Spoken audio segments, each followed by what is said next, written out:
Mi-religieux, parce qu'il était quand même assez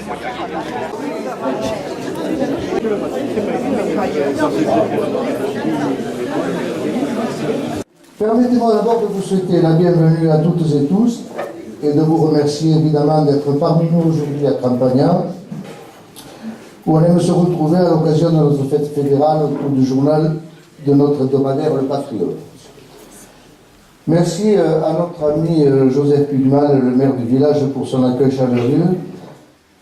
Et c'est vrai qu'un certain nombre de questions peuvent être posées par rapport à ce qu'il a fait jusqu'à présent, c'est-à-dire un peu le bilan, et surtout, puisque nous sommes en préparation de notre congrès extraordinaire de fin d'année, voir de quelle façon le Parti communiste compte bien. À ce moment-là, le Parti communiste représentait effectivement une force considérable, 20% de la population. C'est l'époque où nous écrivions le programme Changer de cap et puis le programme commun. Et depuis, effectivement, il y a un fil conducteur quand même dans le Parti communiste, c'est qu'il est toujours resté fidèle à lui-même, à ses engagements et au peuple de France.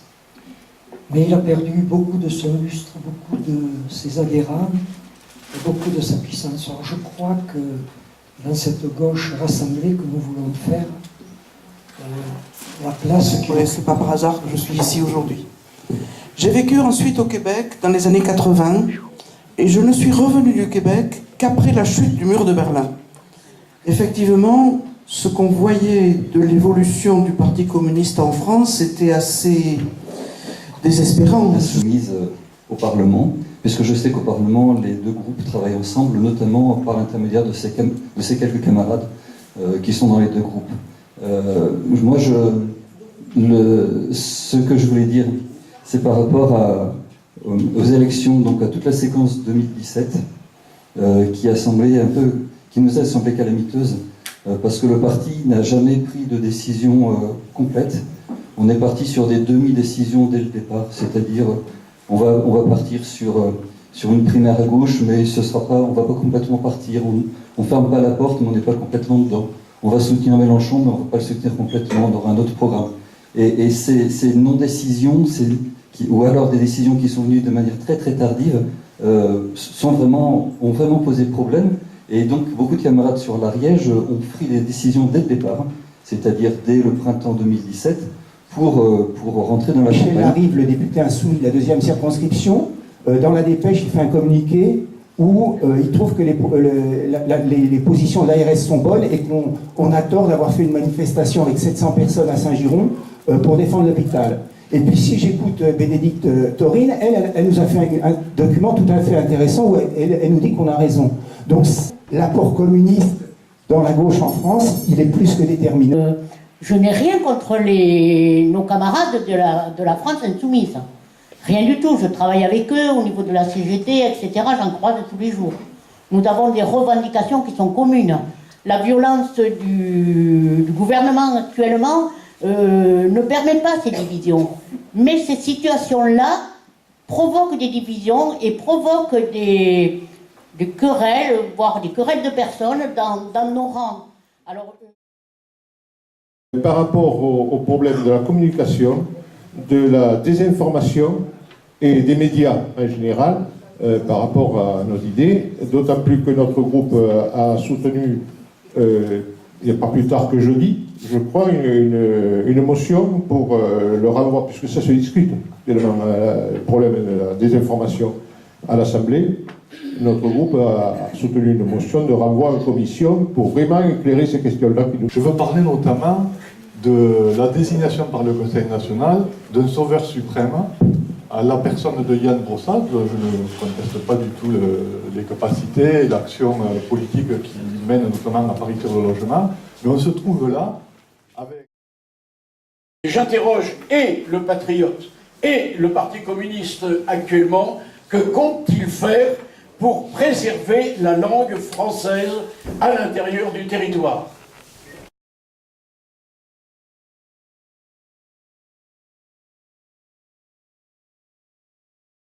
Une question essentielle et centrale. Parce qu'on a une évolution de l'exercice du pouvoir sous Macron, mais ça avait commencé avant. Et ça n'est pas seulement en France.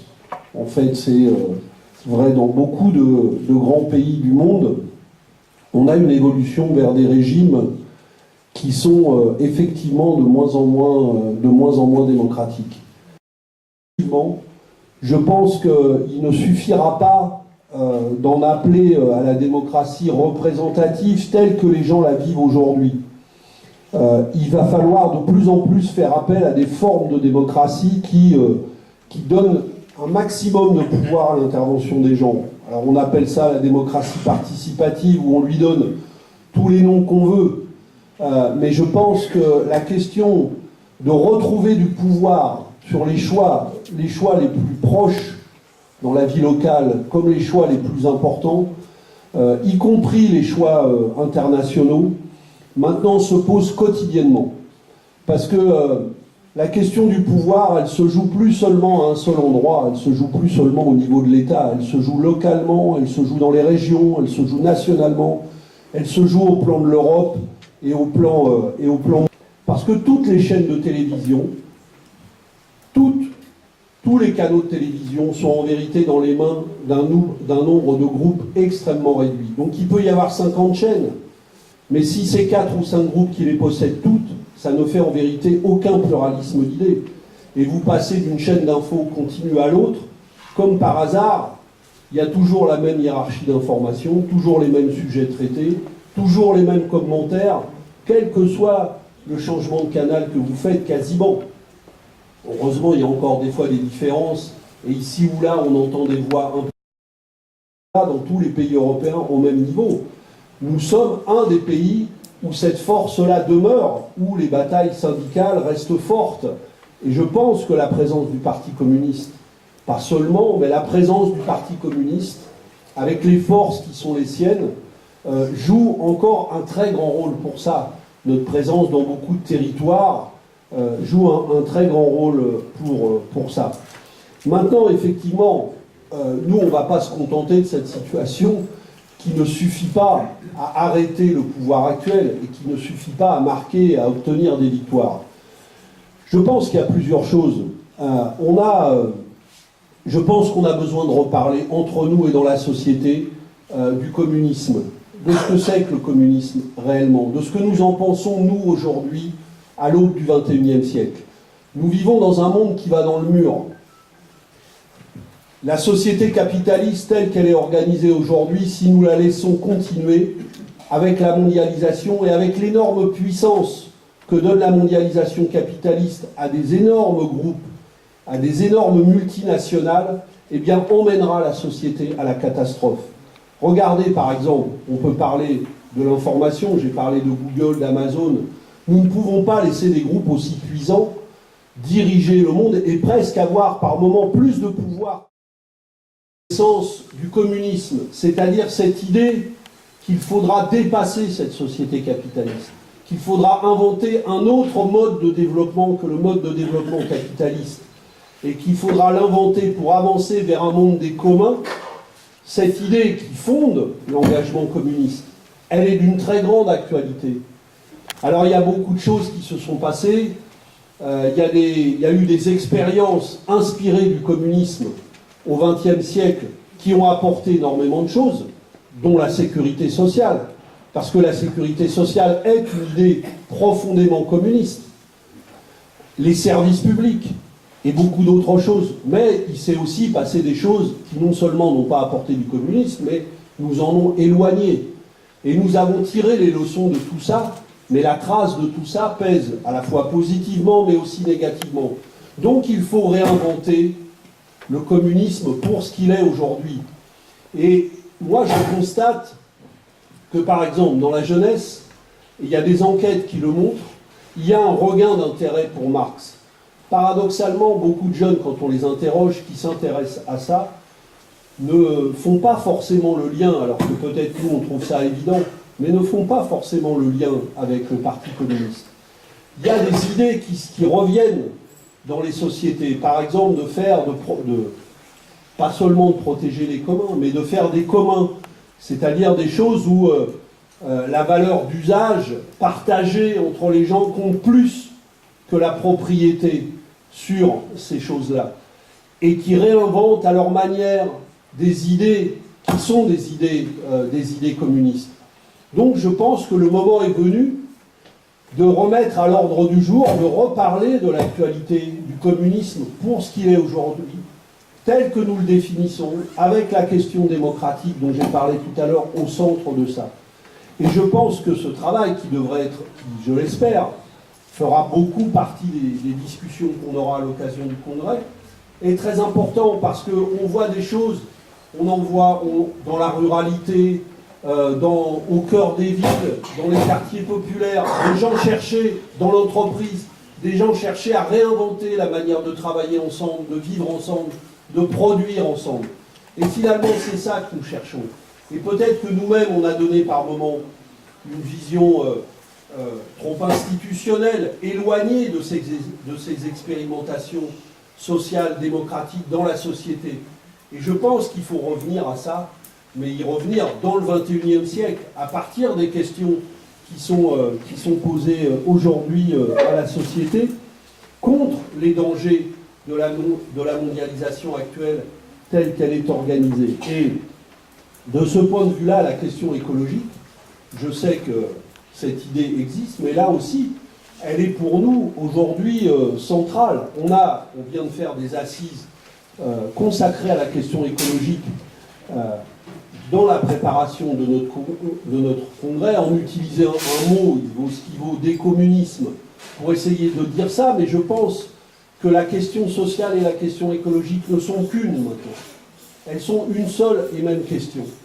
Et notre conception de l'économie n'est pas une économie productiviste, c'est-à-dire une économie qui cherche à produire toujours plus, même quand ça n'est pas fait pour satisfaire des besoins humains ou des besoins de protection de la planète, et qui cherche à faire toujours plus d'argent. Notre conception de l'économie, effectivement, se préoccupe de la question productive.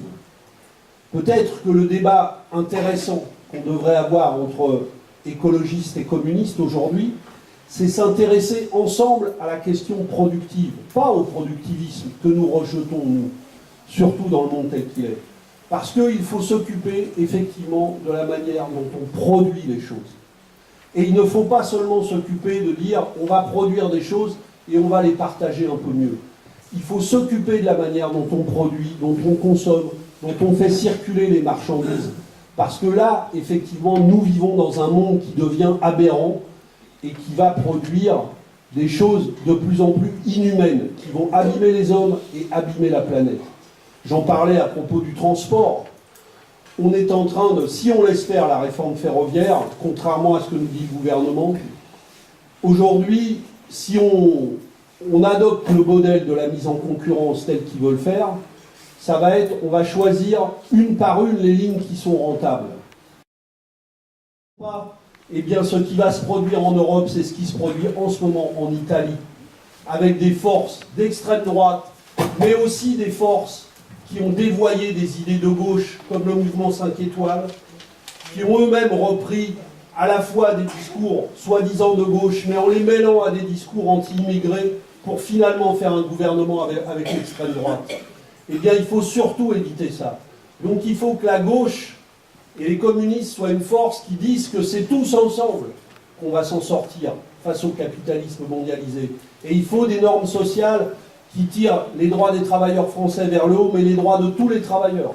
Tous les travailleurs qui vivent en France et qui travaillent en France, qu'ils soient français ou qu'ils soient immigrés, et qui tirent vers le haut les droits de tous les travailleurs européens, pour justement empêcher le capital de faire du dumping social comme il le fait aujourd'hui. Du dumping fiscal aussi, parce que l'évasion fiscale fait partie des scandales de ce monde. Donc il y a beaucoup d'idées qui sont des idées communistes qui ont une grande actualité. À nous de leur redonner de la vigueur dans le monde d'aujourd'hui et de le faire en ne renonçant pas, et je pense que c'est aussi une originalité communiste, dont on va avoir beaucoup besoin dans les années à venir, en refaisant continuellement du travail unitaire. Parce que aucun combat, évidemment, pour que nous soyons utiles au combat qui a amené, il faut que nous avancions des idées communistes. Parce que, comme je viens de le dire, elles peuvent être utiles au débat d'idées. Mais il y aura toujours, surtout dans un pays politisé comme le nôtre, et c'est une très bonne chose, il y aura des idées diverses, y compris parmi ceux qui veulent transformer le monde dans le bon sens. Il y aura des sensibilités diverses. Il y a des histoires politiques différentes. Il y en a qui viennent du monde, qui sont passés par le Parti socialiste, il y en a qui sont écologistes, il y en a qui ont des parcours divers, et il y en a de plus en plus qui en ce moment ne sont nulle part. Se tiennent à l'écart, regardent ce qui se passe. Donc il va falloir continuer à tisser des liens entre ces gens-là, entre ces femmes et ces hommes-là.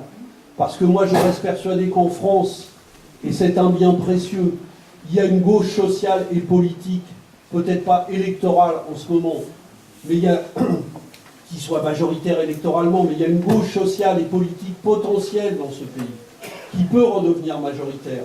Et il faut tisser des liens et unir. Et moi, sur le modèle politique de cette construction, un mot sur la France insoumise. Il y a toujours eu dans la gauche française des formations politiques diverses. Il y a le Parti communiste, qui est une force qui a toute sa place, qui n'a pas envie de disparaître. Tous ceux qui le composent n'ont pas envie de se fondre dans autre chose, parce qu'ils ont une histoire, elle est respectable, ils en sont fiers et ils ont raison, et j'en fais partie. Ils sont capables d'inventer eux aussi des idées, de les mettre au pot du débat commun. Donc cette force va exister, mais il y en a d'autres. Et elles vont continuer, elles doivent trouver le moyen, dans leur diversité, de travailler ensemble et de s'unir. L'idée qu'une seule force, une seule de ces forces, va les unir toutes, moi personnellement, je n'y crois pas. Et je pense que cette volonté de représenter tout le monde dans une formation, eh bien, elle risque de conduire à l'inverse du résultat recherché. Moi, je suis plutôt partisan de formules unitaires qui respectent tout le monde. Regardez ce qui vient de se passer avec les marées humaines, le 26 mai. Quand les mouvements sociaux ont démarré, il y en a qui pensent qu'ils vont pouvoir les diriger à eux tout seuls. Mais ça n'existe pas, ça.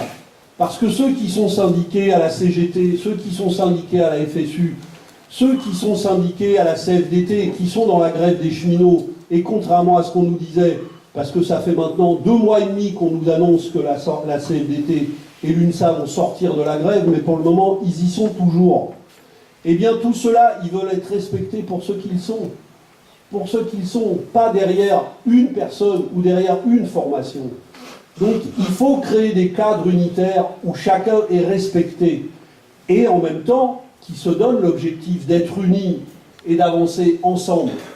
Et je pense que c'est comme ça que nous avancerons de la meilleure manière qui soit. Et puis, je l'ai dit, il y a des débats entre nous, et il ne faut pas les cacher, parce que nous devons les avoir. Par exemple, sur la question européenne, il y a des débats. Est-ce qu'il faut construire, mener la bataille européenne dans le sens de ce que j'ai dit, ou plutôt s'en retirer? Tout ça, c'est des débats qui traversent naturellement toutes ces forces-là. Donc il ne faut pas amoindrir ces débats-là, parce que ces débats-là, c'est ce qui fait la richesse de la gauche sociale et politique française. Mais il faut travailler à l'unir. Donc moi, je ne crois pas à l'idée qu'une seule force, la France insoumise ou une autre, va réussir à elle seule. Le Parti socialiste a poursuivi longtemps ce rêve d'être totalement hégémonique.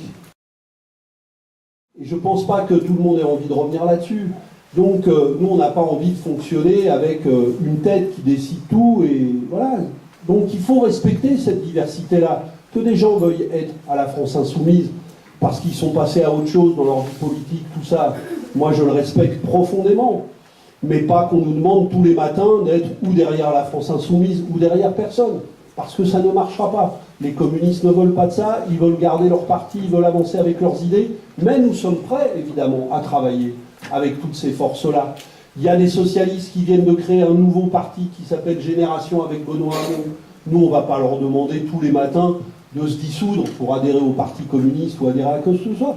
On va travailler avec eux. Ils ont des choses communes avec nous et ils ont des différences avec nous. Les différences ne doivent pas nous empêcher de travailler ensemble, mais il faut trouver des formules unitaires où chacun est respecté. Voilà comment nous, on conçoit les choses. Et si on persiste à ne pas les concevoir comme ça, eh bien la gauche, elle va se séparer en petits morceaux et elle ne va pas progresser ensemble.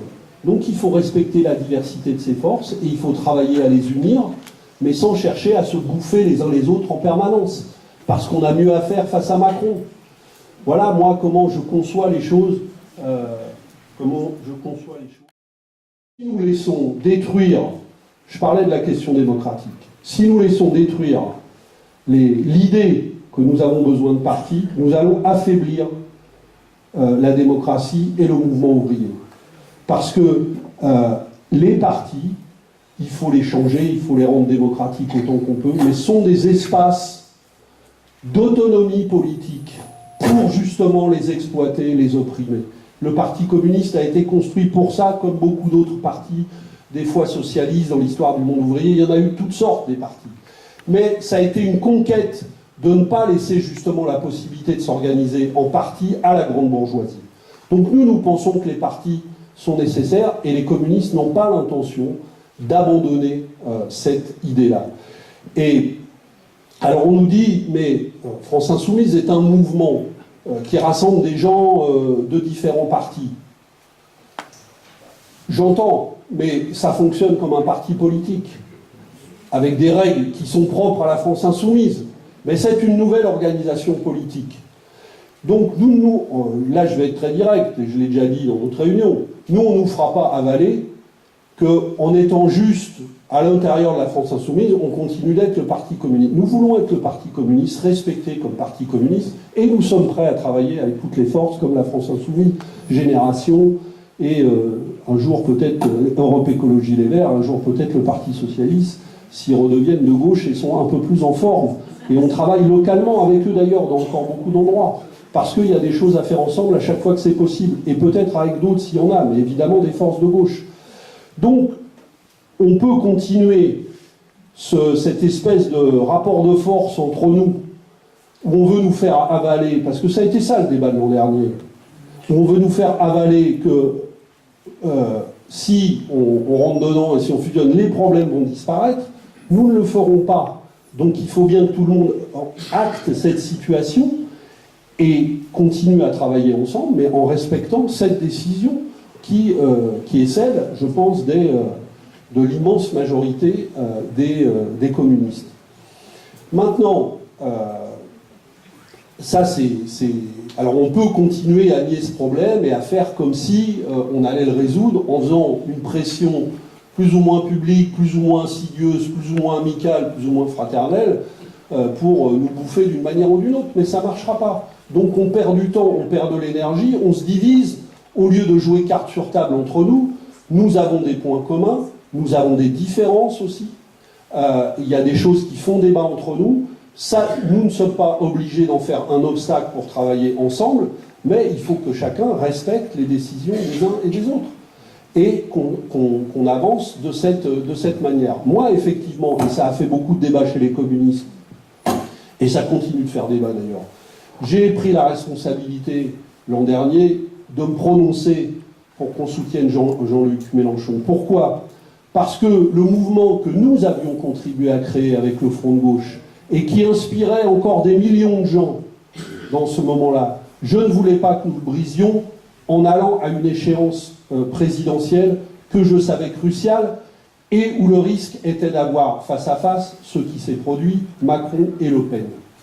Et puisque nous n'avions pas été capables de construire un mouvement plus large encore, je préférais cette situation à une situation d'émiettement supplémentaire. Mais j'ai toujours dit, même quand j'ai appliqué cette décision, que ça ne ferait passer aucun candidat communiste sur les fourches codines de la France insoumise aux législatives. Des camarades ont choisi de céder à cette pression-là, mais nous avions parfaitement le droit, nous aussi, d'être présents dans cette échéance-là. On aurait d'ailleurs décidé de passer ensemble un accord législatif, on aurait, et les uns et les autres, au moins 2 fois plus de députés qu'on en a aujourd'hui. Seulement, la seule position qu'on nous a imposée à ce moment-là est de dire le seul moyen que vous avez d'avoir des candidats, c'est de signer la charte de la France insoumise. Eh bien non. Voilà. Donc ça a été compliqué, ça a été douloureux pour tout le monde, c'est compliqué, mais je pense que en pensant à la situation qui allait suivre, à l'avenir, c'est-à-dire aux besoins auquel moi je continue de croire, d'un parti communiste qui joue son rôle, qui travaille avec d'autres, etc., il ne fallait pas céder à cette pression. C'est un débat qui nous a traversé, c'est vrai, mais je pense qu'il faut l'acter, parce que je dis camarades qu'on travaille ensemble, mais on travaille ensemble précisément parce qu'il y a un groupe communiste, et donc des candidats communistes qui se sont fait élire sous l'égide de leur parti et qui ont choisi de faire un groupe à l'Assemblée nationale pour continuer à porter cette voie-là. Donc moi, je ne tire pas du tout un trait sur le travail commun possible. Je dis que ce travail doit prendre acte du fait que nous sommes des forces avec des points communs, avec des différences, et qu'il va falloir travailler dans cet esprit. Si nous ne le faisons pas, et si continue de perdurer cette volonté que moi je considère comme une volonté un peu hégémonique, eh bien ça ralentira tout le monde, pas seulement les communistes, mais tout le monde. Voilà. Et on a bien vu d'ailleurs dans les mobilisations sociales que si on est à un moment donné arrivé à faire une journée tous ensemble, y compris avec des organisations syndicales, c'est parce que justement, à un moment donné, le principe du respect mutuel a prévalu, alors qu'au début, c'était pour le moins un petit peu plus compliqué que ça. Hein. Donc, je pense qu'il faut ne pas lâcher sur ce principe de travail. Et effectivement, pour ce qui est de la question, alors là, pour être encore plus précis, la question, la double appartenance, moi, je considère que quand on est dans un parti, on n'est pas dans deux. C'est la cohérence. Alors, des camarades, sur ce point précis, des camarades disent, mais la France insoumise n'est pas un parti, donc je peux faire ça. Donc je pense que ce problème-là, il faut le traiter par le débat et par la conviction, pas par des oukases, etc. Continuons à discuter de cette question-là, mais bon, on voit bien que... Parce que... S'il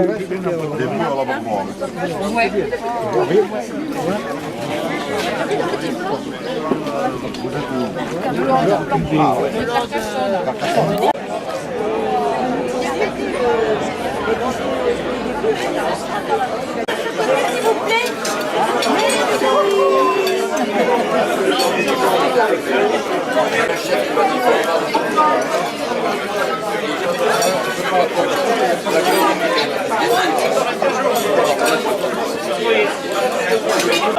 Oh,